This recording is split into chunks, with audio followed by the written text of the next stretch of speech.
প্রিয় ফেসবুক বন্ধুরা, আসসালামু আলাইকুম ওয়া রাহমাতুল্লাহি ওয়া বারাকাতুহু।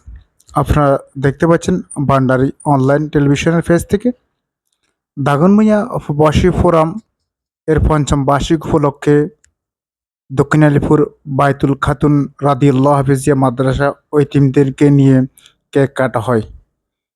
এ সময় উপস্থিত ছিলেন অত্র মাদ্রাসার শিক্ষক এবং শিক্ষার্থীবৃন্দ, সাংবাদিক সোহেল, সাংবাদিক জাহাঙ্গীর এবং অন্যান্য নেতৃবৃন্দ। সবাইকে ধন্যবাদ।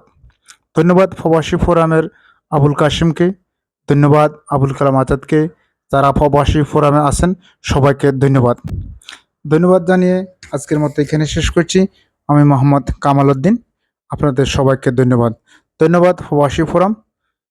সবাইকে আবারও ধন্যবাদ জানিয়ে বিদায় নিলাম। আসসালামু আলাইকুম ওয়া রাহমাতুল্লাহি ওয়া বারাকাতুহু।